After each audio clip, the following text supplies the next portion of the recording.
जय श्री कृष्ण। आप सभी को Shrimad Bhagavad Gita the mind Guru series question number 12 में मैं प्रीति चिंडक आप सभी का स्वागत करती हूँ। आज का प्रश्न हमें पूछा है दांडेली से अथर्व ने। देखते हैं अथर्व क्या पूछना चाहते हैं।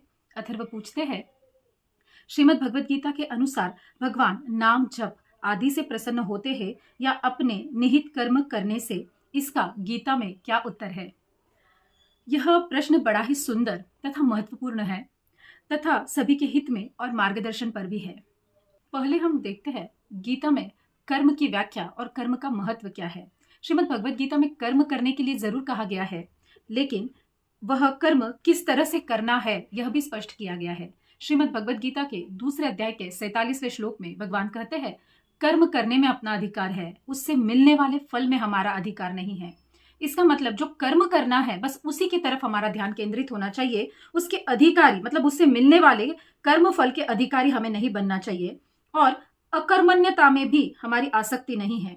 सारे कर्म बुद्धि, शरीर, मन, वाणी, इंद्रिय आदि कर्म की सामग्री है जिनसे हमारी किंचित भी ममता नहीं होनी चाहिए।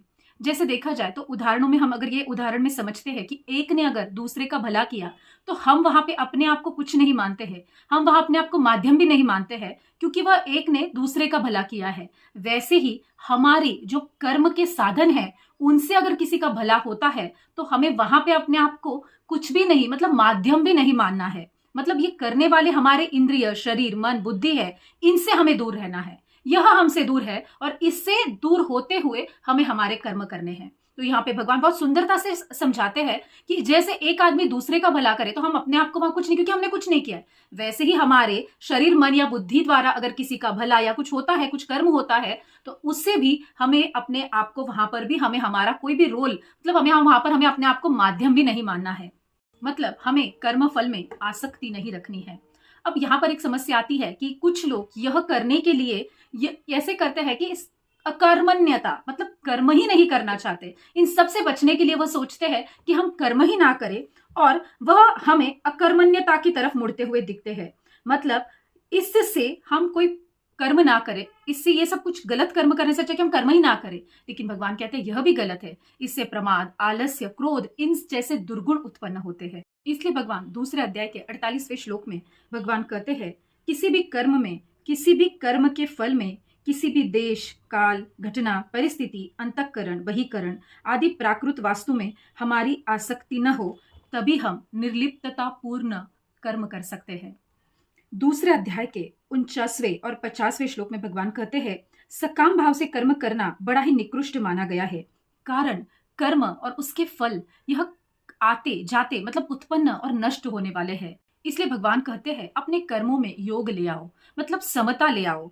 संपूर्ण कर्मों में समता ही श्रेष्ठ है। समता एक ऐसी विद्या है जिससे मनुष्य संसार में रहता हुआ भी अपने आप को निर्लिप्त रख सकता है। जैसे कमल पत्र जल में डूबा हुआ रहते हुए भी अपने जो पत्र है उन्हें वह सूखा ही पाता है, उसमें वो पत्र जल में लिप्त नहीं रहते।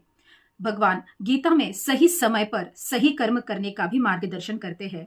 अध्याय दूसरे श्लोक 47वें में कर्मणि पद में एक वचन देने का तात्पर्य भी यही है कि देश, काल, घटना आदि के अनुसार शास्त्रविहित कर्म अलग अलग होंगे, पर एक समय में मनुष्य किसी एक कर्म का ही तत्परता पूर्वक कर्म कर सकता है या पालन कर सकता है। जैसे अर्जुन क्षत्रिय होते हुए उसके युद्ध करने के अलावा दान करना आदि कर्तव्य कर्मों का विधान है, पर कुरुक्षेत्र के युद्ध में अर्जुन को केवल युद्ध कर्म करना ही जरूरी था। वहां पर उसे दान आदि कर्म करने की जरूरत नहीं थी। उस युद्ध क्षेत्र में उसे युद्ध एक ही कर्म करना भगवान कहते हैं जरूरी था। यह सारे निहित कर्म हमें आसक्ति रहित होकर मतलब इनमें कोई भी मोह ना रखते हुए हमें यह सारे कर्म करना भगवान कहते हैं जरूरी है। तभी हम इनसे हटकर सुख, दुख, अनुकूलता, प्रतिकूलता इनसे थोड़ा सा हटकर हम परमानंद और परम शांति का अनुभव कर सकते हैं। अब सवाल यह आता है कि हम सब कुछ कैसे कर सकते हैं या कैसे मुमकिन है? तो भगवान इसका भी निराकरण करते हैं और 18वें अध्याय के 66वें श्लोक में भगवान कहते हैं कि हम सर्वभाव से उनकी परमात्मा की शरण में हमें चले जाना। 18वें अध्याय के 64वें श्लोक में भगवान अर्जुन को बहुत ही गोपनीय ज्ञान कहता हूं यह कहते हैं और अति गोपनीय ज्ञान अर्जुन द्वारा हमें भी बताते हैं। अब हमसे यह ज्ञान साझा करते हुए भगवान सिर्फ यह कहते हैं कि हमें यहाँ पर श्रद्धा और विश्वास हो, और इसी श्रद्धा और विश्वास से हमें यह ज्ञान सुनना भी है और इसे आत्मसात भी करना है। 18वें अध्याय के 66वें श्लोक में भगवान कहते हैं, संपूर्ण धर्मों का आश्रय छोड़ दो और मेरी शरण में आ जाओ। मतलब किसी का भी आश्रय ना लो, सिर्फ और सिर्फ मेरा आश्रय लो, मेरे शरणागत हो जाओ। स्वयं भगवान के शरण हो जाना यह संपूर्ण साधनों का सार है। इसमें शरणागत भक्त को अपने लिए कुछ भी करना शेष नहीं रहता है। अगर उदाहरण में देखा जाए तो अगर कोई पतिव्रता स्त्री है, कोई नारी है, तो वो इतनी पतिपरायणता से उस सेवा में जुट जाती है, अपना गोत्र, अपना नाम, सब कुछ पति के गोत्र और नाम में सम्मिलित कर लेती है। उसका सारा कार्य उसके पति के ही लिए होता है, और वो इतना ही नहीं तो वो अपना गोत्र मिलाने के साथ उसी के घर पर भी रहती है। उसी प्रकार शरणागत भक्त को भी अपना गोत्र, नाम, ग्राम, जाति आदि भगवान के चरणों में समर्पित कर लेना चाहिए। निशंक, निसंकोच और निश्चिंत, निशोक और निर्भय होकर भगवान कहते हैं मेरे शरण आ जाना चाहिए। गीता के अनुसार धर्म मतलब यहाँ पर कर्म का वाचक है। भगवान कहते हैं भक्ति और निष्काम कर्म यही भगवान करने को कहते हैं। प्रभु भक्ति यानी प्रभु शरणागति, इसके बिना कर्म का कोई महत्व नहीं है। और सिर्फ भक्ति का दिखावा करना और कोई भी कर्म ना करना, तो इसे भी भगवान दंभ भक्ति कहते हैं। जैसे घर में अगर कोई वयोवृद्ध बीमार है, उनकी सेवा करना हमारा कर्म है, लेकिन वह कर्म छोड़कर हम भगवान की भक्ति भजन में लग जाए तो भगवान कहते हैं यह दंभ भक्ति में आता है। इसे भगवान दंभ भक्ति कहते हैं। अगर अब जैसे हम सोचते हैं कि अब हम भक्ति तो कर रहे हैं, लेकिन हम कर्म से विमुख होकर भक्ति नहीं कर सकते। अब हमारे जो जवान हैं, जो सैनिक है, वो हमारी सीमा पर हमारे देशवासियों का रक्षण करते हैं। इसका मतलब अपने देश को ही वो अपना भगवान मानते हैं और अपने देशवासियों के लिए वो कार्यरत रहते हैं। तो भगवान कहते हैं इससे मैं निष्काम कर्म भक्ति कहता हूँ, और यही भगवान को हमसे अपेक्षित है। यानी अपना कर्म करते हुए भगवान की शरणागति लेना, यानी संपूर्ण भगवान को अर्पित कर देना, इसे भगवान चाहते हैं। और इसी भक्ति में लिप्त होते हुए भगवान अपने कर्म करने के लिए भी कहते हैं। जब हम गीता का संपूर्ण ज्ञान लेंगे और उसका संपूर्ण अध्ययन करेंगे तो हमें यह मालूम होगा कि मनुष्य को किसी भी हालत में कर्तव्य कर्म का त्याग नहीं करना चाहिए।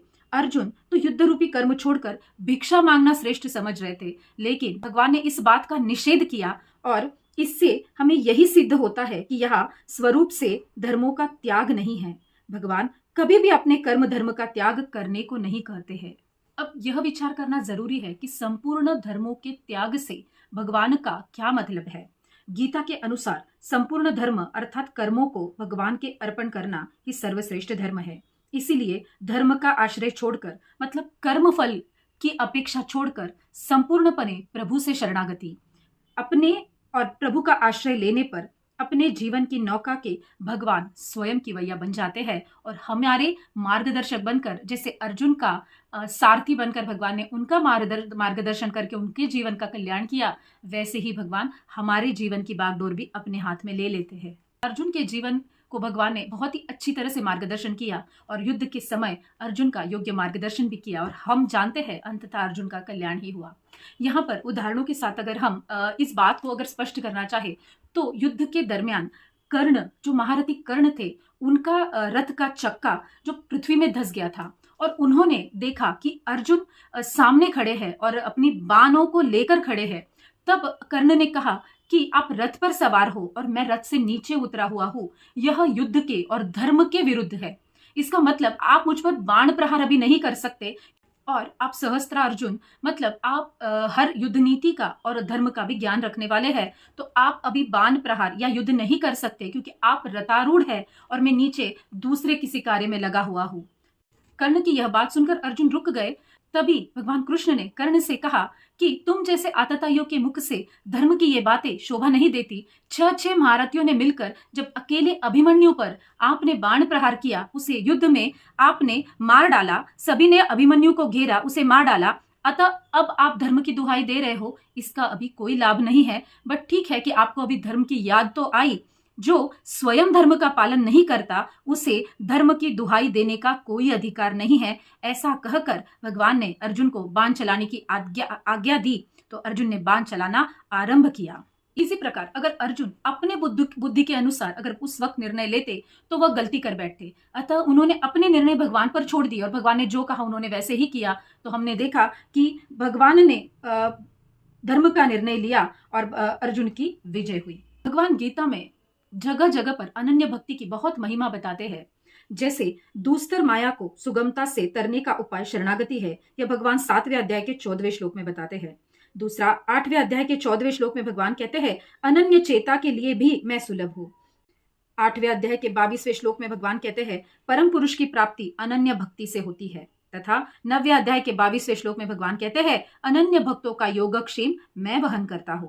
11वें अध्याय के 54वें श्लोक में भगवान कहते हैं अनन्य भक्ति से ही भगवान को देखा, जाना तथा प्राप्त किया जा सकता है। 12वें अध्याय के 6ठे और 7वें श्लोक में भगवान कहते हैं अनन्य भक्तों का मैं बहुत जल्दी उद्धार करता हूं। अनन्य भक्तों का मैं बहुत जल्दी उद्धार करता हूं।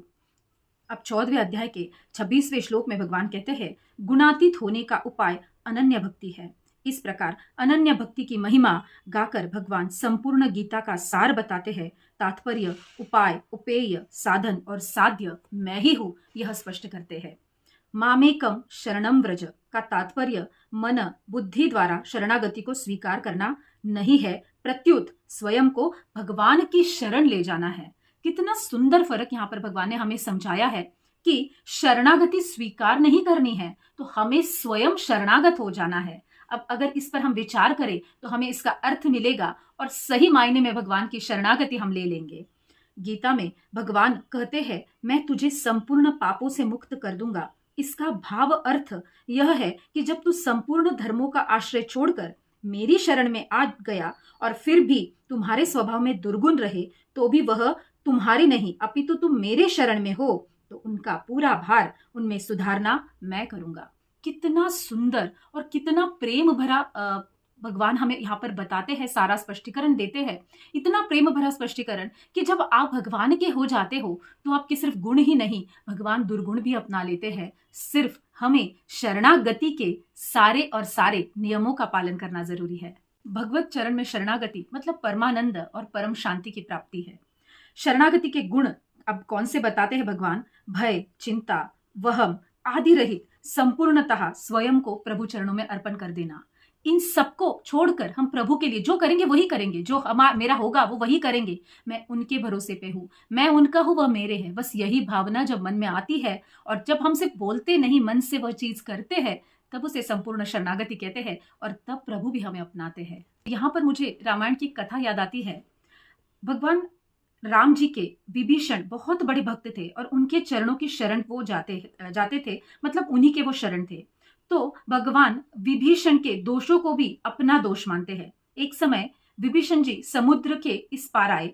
वहां विप्रघोष नामक गांव में उनसे एक अज्ञात ब्रह्म हत्या हो गई और वहां के ग्रामवासियों ने उन्हें बांधकर दूर धरती के नीचे एक गुफा में बंद कर दिया। यह बात जब राम जी को पता चली तो राम जी उस गांव में आए।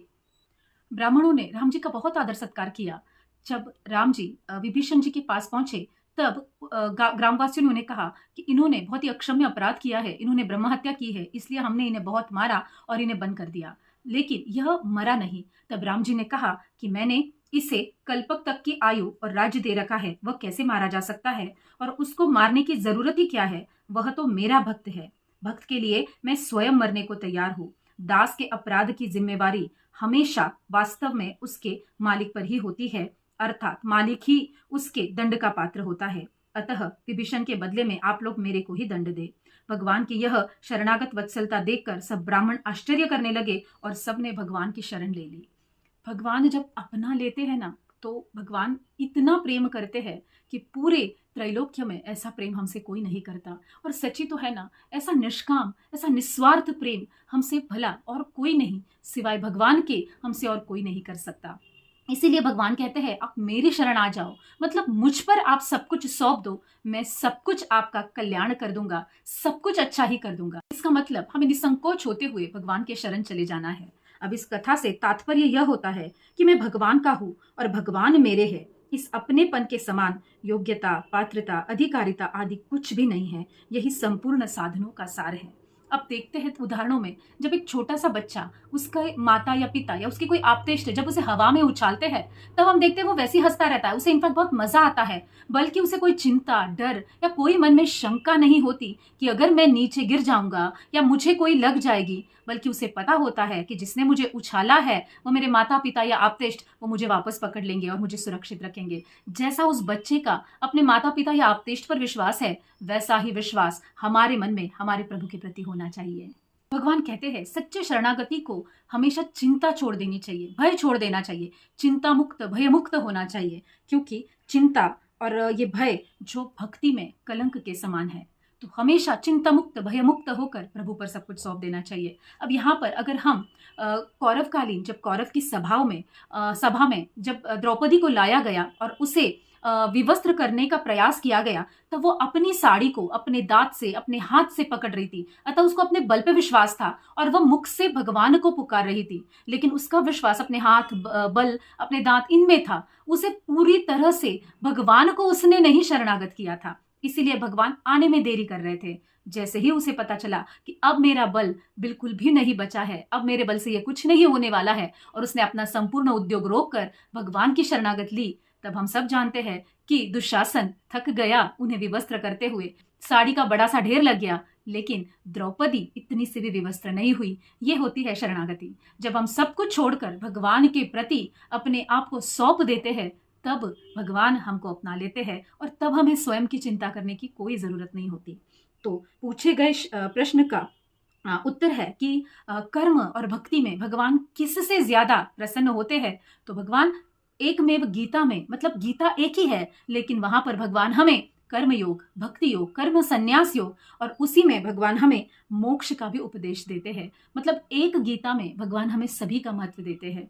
कर्म करना है वो भी निष्काम, यानी निष्काम कर्म मतलब भगवान की शरणागति। जो कर रहे हैं, जो कर्म हो रहा है, वो संपूर्णतः वो कर रहे हैं और मैं उनके शरण हूँ। जो भी कर्म मैं कर रहा हूँ उनके चरणों में अर्पण है। यह जब हम सोच लेते हैं, तब वह भक्तिपूर्ण निष्काम कर्म बन जाता है और भगवान कहते हैं इसे ही मैं योग कहता हूँ। तो अथर्व, आपके सवाल का जवाब आपको मिल गया होगा, ऐसी मैं आशा करती हूँ। धन्यवाद।